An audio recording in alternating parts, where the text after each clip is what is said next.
Madame, mademoiselle, monsieur, bienvenue à Métro News. Voici les principaux titres qui seront développés aujourd'hui. Le Premier ministre Ariel Henry participe actuellement à la 45e réunion régulière des chefs d'État et de gouvernement de la CARICOM, qui se déroule à Trinidad et Tobago. En marge de cette réunion, le chef du gouvernement aura plusieurs rencontres bilatérales selon la primature haïtienne. La ministre canadienne des Affaires étrangères, Mélanie Joly, rencontre des leaders de la communauté haïtienne du Canada ce 6 juillet à Montréal. La crise haïtienne sera au menu des discussions. Les tenants de l'accord de Montana continuent de réclamer la mise en place d'un collège présidentiel. Selon Magali Comeau-Denis, membre de la coordination du bureau de suivi de l'accord, selon elle, il n'est pas question que Montana intègre le HCT.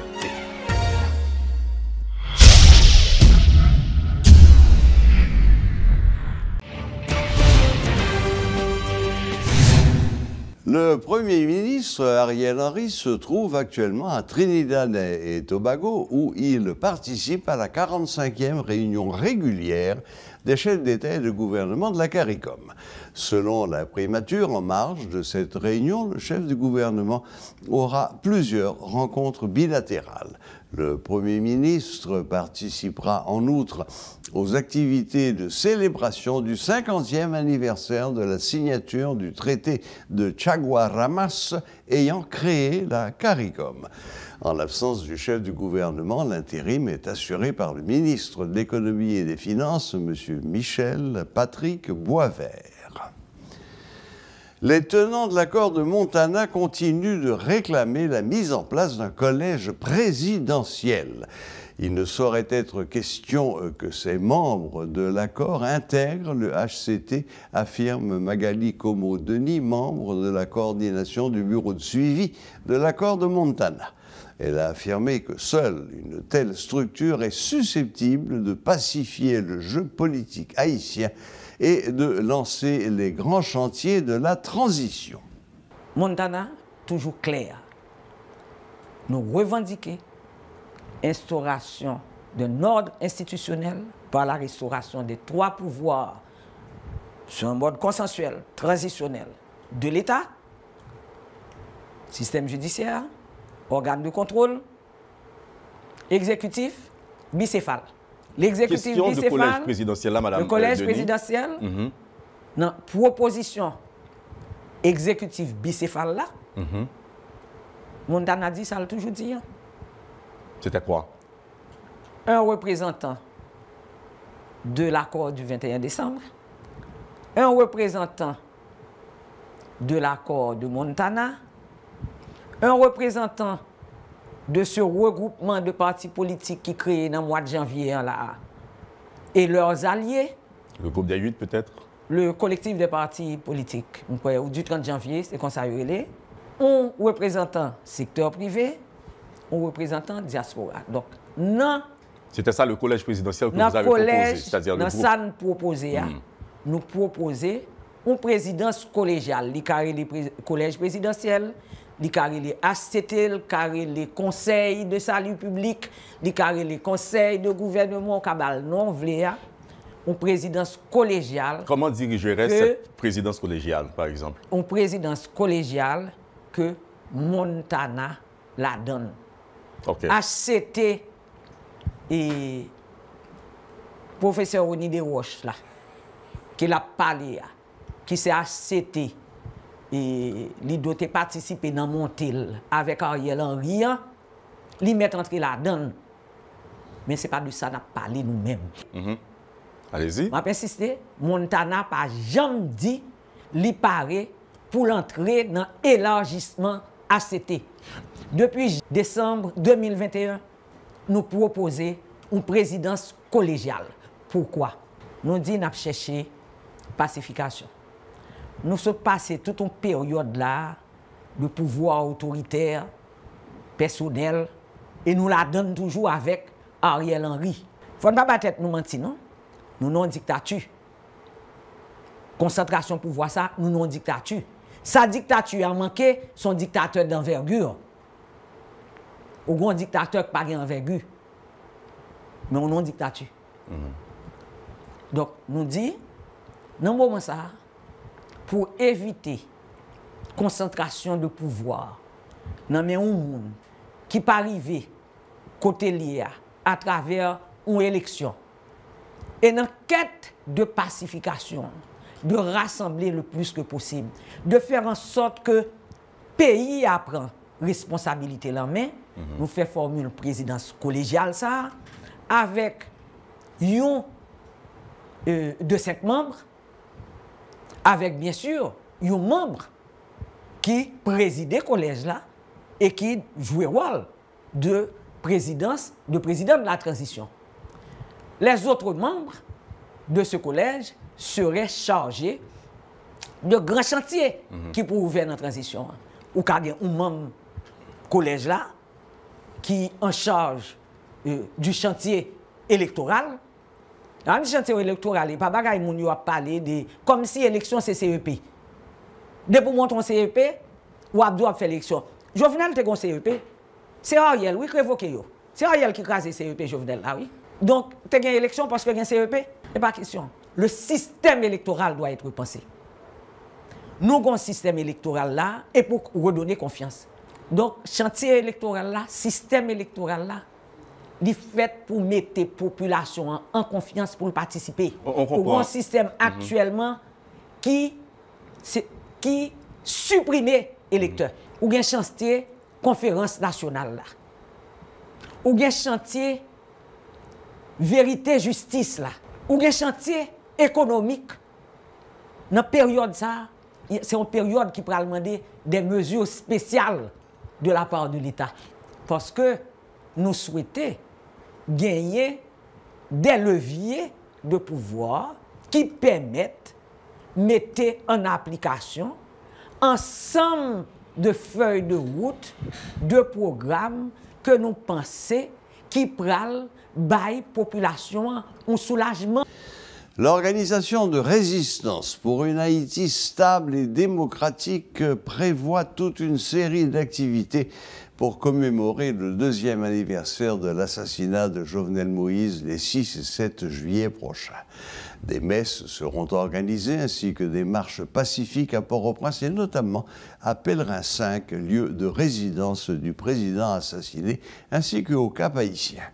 En conférence de presse, le coordinateur du Front Nord, Rosemont Jean, en a profité pour déplorer le comportement de la justice haïtienne sur ce dossier. La justice haïtienne, c'est un élément suspect qui contribue, qui ouvre la voie pour assassiner Jovenel Moïse. Et preuve, on va regarder 2 ans plus tard, la justice haïtienne, c'est l'ordonnance qui rend ordonnance, qui retire mandat à vue de recherche qui était derrière des présumés assassins de Jovenel Moïse.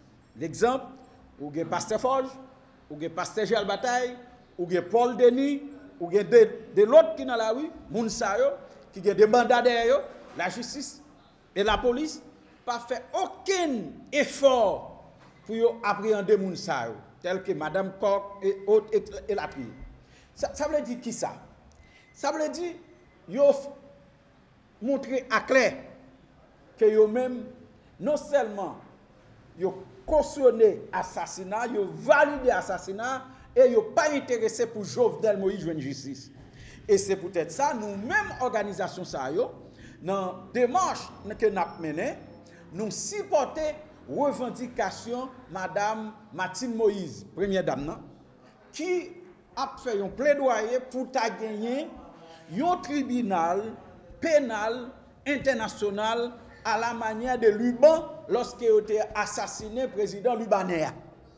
Pour qui ça? Parce que c'est un crime transnational et les gens qui participent, qui cautionnent, qui mettent en place, qui baillent l'argent pour tuer Jovenel, ils sont puissants. C'est eux qui mettent Ariel Henry comme un présumé assassin, qui a dirigé une fédération assassin. Or, pour nous jouer une justice, il n'y a pas de mince affaire. Eh bien, c'est peut-être ça, nous supporter des démarches pour gagner un tribunal pénal international. Ça veut dire, c'est peut-être ça, jour 7 juillet 2023, nous avons gagné dans la ville au Cap Haïtien, il y a un ensemble de citoyens, organisations conséquents, cap dans la rue, manifestation au Cap là, a commencé lui-même devant le parquet Cap Haïtien, cap vient fini devant Sainte-Marie, cette Philomène, côté tout le monde connaît le président Jovenel, t'a préparé pour l'ouvrir centrale électrique dans la ville Cap Haïtien, qui depuis les approché à mourir, ça c'est pour mon Cap. Nous-mêmes, dans Port-au-Prince, avons gagné des groupes manifestants qui sont sortis du côté Fermat, La Boule, Fort-Jacques, qui viennent devant Pèlerin, devant le président Jovenel Moïse. Et nous avons l'autre groupe manifestant qui a rassemblé en bas lumière la rue.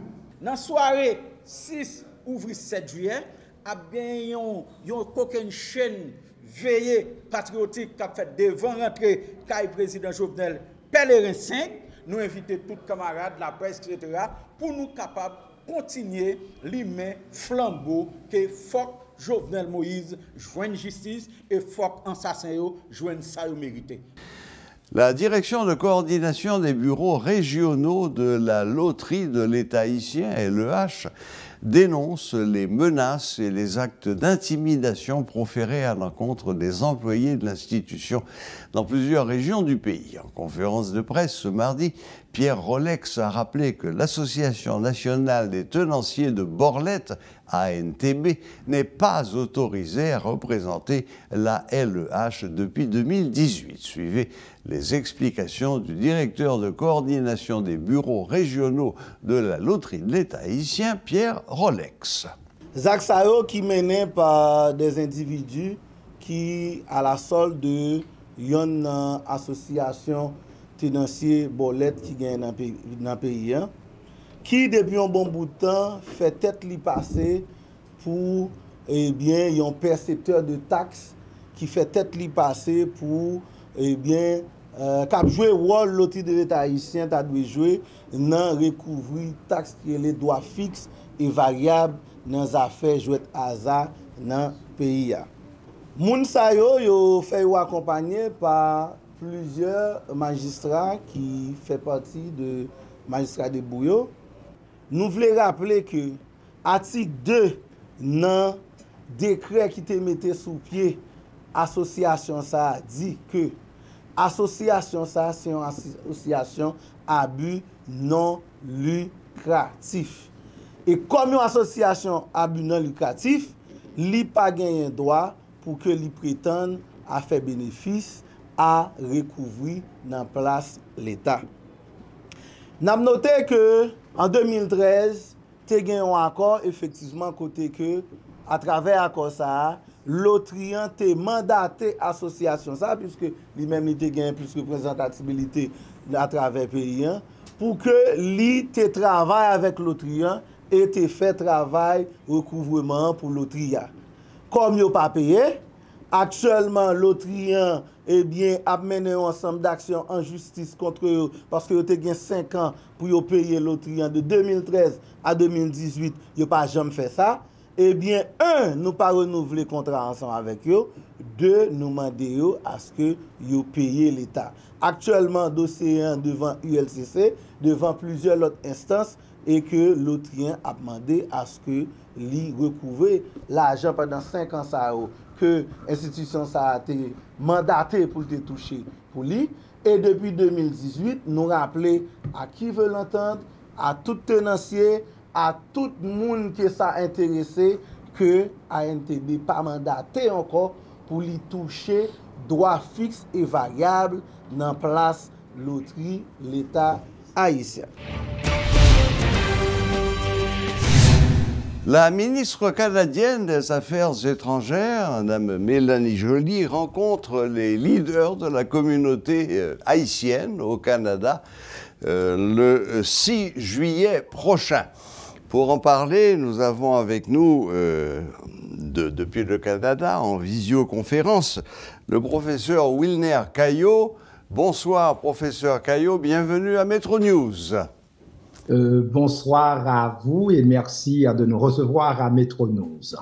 Très bien. Bon, alors, le Canada a eu quelques velléités de se pencher sur le cas d'Haïti. Il y a eu le petit épisode avec la République dominicaine où ils ont annoncé un peu précipitamment qu'ils allaient ouvrir un bureau à Saint-Domingue, ce que les Dominicains n'étaient pas prêts à accepter apparemment. Bon, est-ce que c'est dans cette même veine que cette rencontre est prévue le 6 juillet? Donc, c'est sûr que nous sommes en train de mettre beaucoup de pression sur le gouvernement de Justin Trudeau pour que ces leaders politiques sortent de leur indifférence et s'inscrivent dans une logique d'implication sérieuse, respectueuse quant aux défis que nous vivons Haïtiens d'Haïti et Canadiens d'origine haïtienne, car le Canada a une responsabilité d'un point de vue de sa participation dans la communauté internationale. Donc, on a eu plusieurs manifestations, donc on a organisé beaucoup de pression. Donc voilà, le Canada s'est finalement décidé à pouvoir passer à l'action. Mais nous estimons que le Canada doit comprendre qu'il ne saurait être en question de décision pour nous sans nous. Donc c'est très très important que nous soyons autour de la table, que la décision, ou du moins, on veut trouver une solution durable, mais nous devons être partie prenante de cette solution durable, tant au niveau de sa conception, de son exécution, que de sa supervision. Donc, nous voulons dire clairement au Canada qu'on peut accepter d'incurie de sa part. Donc, voyons, c'était très humiliant pour nous d'apprendre que le Canada avait pris la décision de pouvoir avoir un bureau en République dominicaine pour gérer ou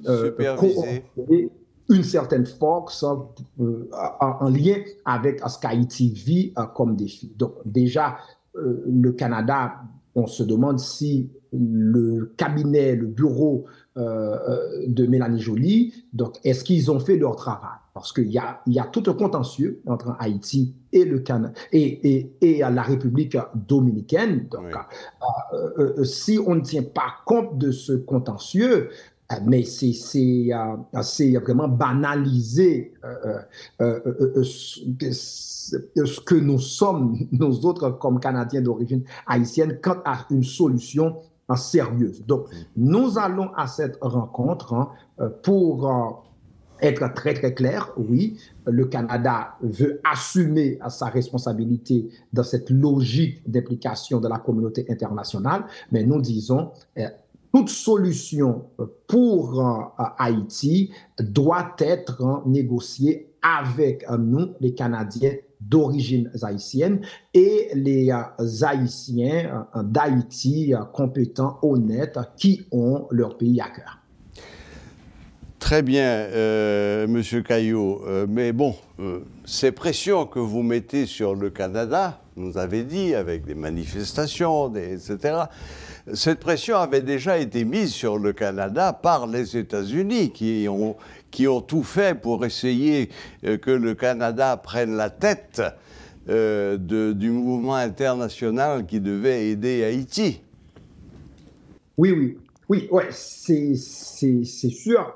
Les États-Unis avaient mis beaucoup de pression sur le Canada, mais le Canada hésitait énormément et disait clairement qu'il n'allait pas s'impliquer dans le dossier haïtien. Donc, il a fallu que les membres de la diaspora canadienne, dans une certaine majorité, donc s'exprime clairement pour dire au gouvernement de Justin Trudeau, le Canada doit sortir de son indifférence. Donc, c'est sûr, la pression des États-Unis était là, mais sans ces sorties fortes des membres de la diaspora haïtienne, donc on n'aurait pas de résultat direct d'une décision, je dis bien, d'une décision d'implication. Très bien. Monsieur Caillou, qu'est-ce que vous attendez finalement de cette conférence, de cette réunion du 6 juillet, concrètement? Concrètement, nous, nos revendications, c'est que on souhaiterait que le Canada puisse aider la police nationale et les soldats honnêtes qui sont sur le terrain en leur fournissant les équipements dont ils ont besoin, 2 à 3 hélicoptères, des chars d'assaut pouvant résister aux lance-flammes. Et nous avons des gens compétents qui sont dans les forces armées canadiennes qui sont d'origine haïtienne et des gens compétents aussi dans les forces de police canadiennes. Pourquoi ne pas avoir un appui technique de ces gens-là, donc nos gens qui connaissent très très bien et la réalité haïtienne et la réalité canadienne, que ces gens viennent appuyer ce qui se fait sur le terrain. Mais nous disons clairement au Canada, pas de solution pour nous sans nous. Donc, nous devons faire partie de cette démarche et au niveau de sa conception, de son exécution et de sa supervision. Mais nous croyons que le problème d'insécurité en Haïti, c'est un problème qui est soluble, c'est un problème qui a fait mal. Donc, on vit vraiment des drames à n'en plus finir, mais Haïti, c'est pas l'Afghanistan. Haïti, c'est pas la Syrie, c'est pas l'Ukraine, d'accord? Donc nous avons, oui, des bandits quand même bien armés. Nous avons des chefs de ces bandits-là qui sont là pour défendre leurs sous, mais ce ne sont pas vraiment des armées fortes qui pourraient mettre en déroute une réponse solide qui pourrait émaner de pays tels le Canada, les États-Unis, en termes surtout d'équipement. Nous disons bien, nous avons besoin d'équipement et nous avons besoin de nos gens d'origine haïtienne pour venir appuyer, aider sur le terrain. Oui, c'est ce que disent toutes les entités qui se posent, qui s'intéressent aux problèmes haïtiens. L'ONU, l'OEA, la CARICOM, tous se disent bien qu'il s'agit d'un problème haïtien qui doit être résolu d'abord par les Haïtiens avec l'aide. Et ils insistent sur la notion de l'aide, vous venez de le confirmer. Monsieur Caillou, dites-moi, combien de secteurs ont été invités à cette réunion? J'imagine que vous avez été invité, vous serez le premier à vous y rendre le 6 juillet. Oui, tout à fait. On a été invité compte tenu de notre emploi sur le terrain, debout pour la dignité.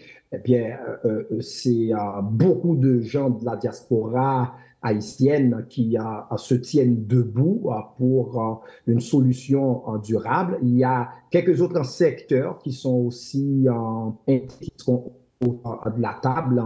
Je ne saurais vous donner de nom, mais je suis certainement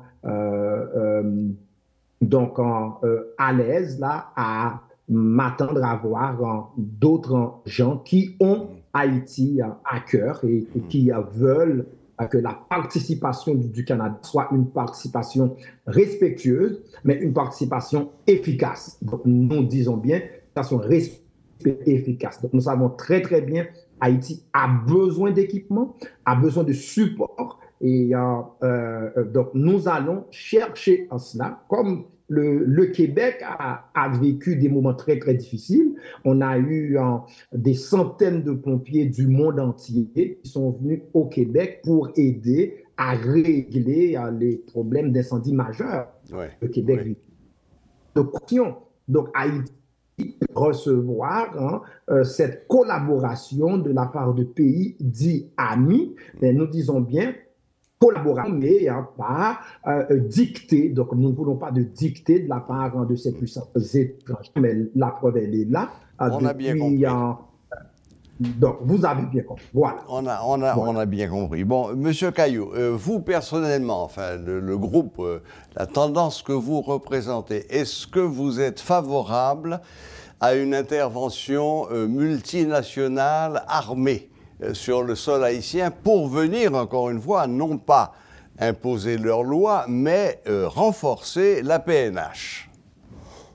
Oui, donc nous voulons clairement qu'il soit question d'une force opérationnelle pour appuyer la PNH et les soldats honnêtes. Donc, cette force opérationnelle, qu'elle soit composée de gens de gradés, d'officiers d'origine haïtienne, parce qu'il y a beaucoup, donc nous avons des Canadiens d'origine haïtienne dans les forces armées canadiennes, nous avons des Américains d'origine haïtienne dans les forces armées américaines, donc qu'on fasse appel à ces gens-là de quelques pays qu'ils seraient.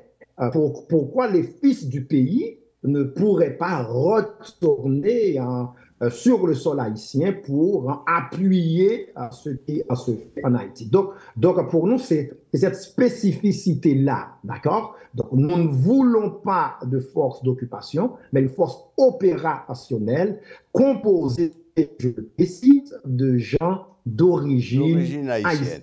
On vous a bien compris. On vous a bien compris. Bon, écoutez, Monsieur Caillot, je crois qu'il n'y a pas grand-chose à ajouter. Je voudrais simplement, peut-être, si votre emploi du temps le permet, et le nôtre également, qu'on se reparle après cette réunion et que vous nous donniez votre opinion sur ce qui s'est passé, ce qu'il en est sorti. Oui, très certainement, on le fera. Et on veut aussi que la communauté haïtienne, la communauté diasporique dans toute sa diversité, qu'on se tienne debout, qu'on se tienne ensemble. Les Haïtiens qui sont en Haïti aussi, donc qu'on puisse faire front commun et qu'on en sorte notre pays de ce marasme dans lequel il se trouve. Et puis je vous dis chapeau pour votre bon et excellent travail. Eh bien, écoutez, merci infiniment, Monsieur Wilner Caillot. Merci de vous être rendu disponible pour nous, de nous avoir rappelé ce que vous attendez de cette réunion. Et on se donne rendez-vous dans les jours prochains pour un bilan de ce qu'aura été cette réunion des différents secteurs sous l'invitation de Madame Mélanie Joly. Merci infiniment. Bonne fin de journée. Bonne fin de journée à vous et puis merci à tous les téléspectateurs. Merci. Au revoir. Voilà, pour conclure, un bref rappel des principaux titres. Le Premier ministre Ariel Henry participe actuellement à la 45e réunion régulière des chefs d'État et de gouvernement de la CARICOM qui se déroule à Trinidad et Tobago. En marge de cette réunion, le chef du gouvernement aura plusieurs rencontres bilatérales selon la primature haïtienne. La ministre canadienne des Affaires étrangères, Mélanie Joly, rencontre les leaders de la communauté haïtienne du Canada ce 6 juillet à Montréal. La crise haïtienne sera au menu des discussions. Les tenants de l'accord de Montana continuent de réclamer la mise en place d'un collège présidentiel. Selon Magali Comeau-Denis, membre de la coordination du bureau du suivi de l'accord, il n'est pas question que Montana intègre le HCT. Voilà, la boucle est bouclée. Merci de nous rester fidèles et à la prochaine, même heure, même chaîne.